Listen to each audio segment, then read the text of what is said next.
Hi, I'm Scott Yeskel. I'm the abstract instructor here at the Kline Academy in West Los Angeles. Today I'm going to do a brief demo on how to deconstruct a photograph to conduct a contemporary abstract painting from the landscape. I like to work from photos. It's really important to get started from an exact reference. It helps a lot of students. It's difficult to get into class without a specific reference and just start splashing paint around. So I like to work from realism, but to completely deconstruct it and abstract it and come up with a contemporary take on the California landscape. So I work in a limited palette, and I'm going to start off with my darkest darks. I'm using a little alizarin crimson, burnt umber, some ultramarine blue, and this is my image. It's a very complex image of a pool from about 2 stories up, lots of people, palm trees, chairs, all sorts of things going on. And what I'm going to do is really deconstruct that in these interesting shapes and interesting values. So again, darkest darks first, just getting a really simple drawing in, working with the angles specifically, using various elements of this composition that I really like in this photograph, including these sharp angles and the simplicity of the pool, using its negative space with the complexity of everything in the middle ground and in the background. Again, mixing some cools and warms together to create some real basic grays and getting in some dark shapes first. I'm using a little bit more cerulean blue mixed with some white to create some really nice values in gray. One brush, it's a filbert brush. I'm using terp, no fancy mediums or anything. Just wiping it off, getting the middle section of the painting executed now. It's a high horizon line.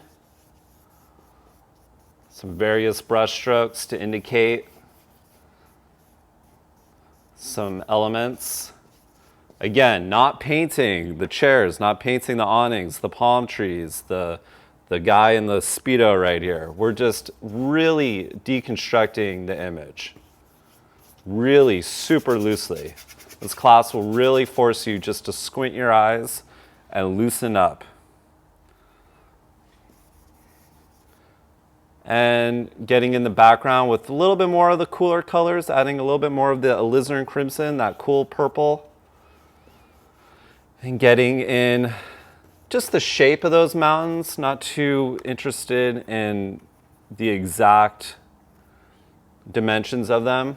And I like some of these palms. Those are always my favorite. Giving me some vertical and horizontal lines. Okay, great. I can step back for 1 second, kind of make sure that I like this drawing. And then go ahead and start indicating the local value, meaning the color that I really want in these specific areas. So I'm going to use some ultramarine blue, mixed with some white, same brush, not too worried about the clean color, just worried about getting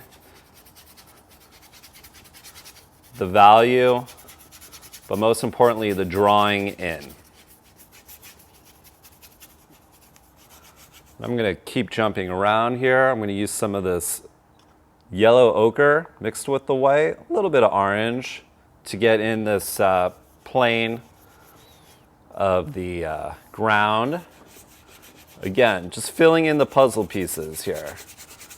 Mixing a little warm versus cool, simple versus complex, all the yin and yangs of a good composition and a good painting.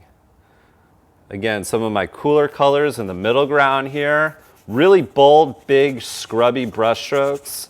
No detail yet whatsoever.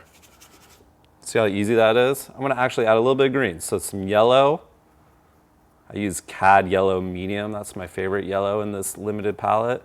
Mixed with the blue. And I'm going to get a little bit of that mountainous tree color happening back here. Super just easy peasy, fat brush strokes. No meddling around, no details. A little bit more of the purple on the way back.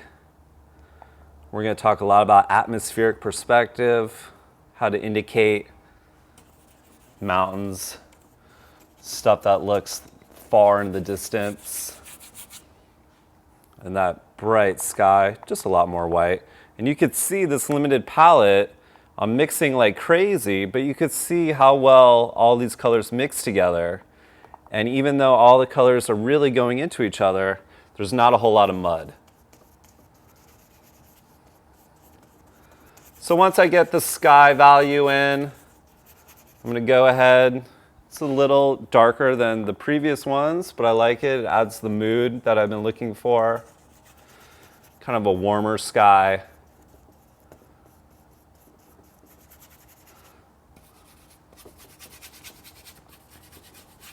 Go ahead and fill in the rest of the piece using terp, just scrubbing it in. It's a study.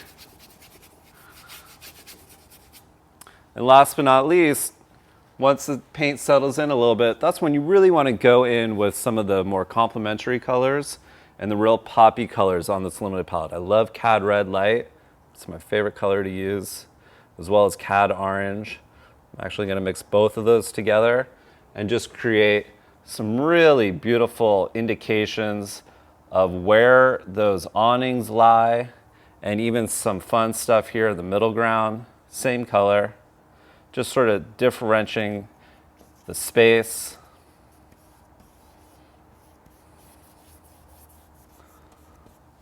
I could use some lighter lights, and eventually these studies should take about 20-30 minutes. We do a lot of quick studies in the classes. You will eventually end up with a piece more indicative of, this is a final study. Again, we can see how the image was really deconstructed, and we have all of these fun little ideas of the chairs and the awnings and the mountains and even the palms, but it's really simplified. And here's another one as well. So come take my abstract class. You'll really learn how to deconstruct and create a contemporary California landscape.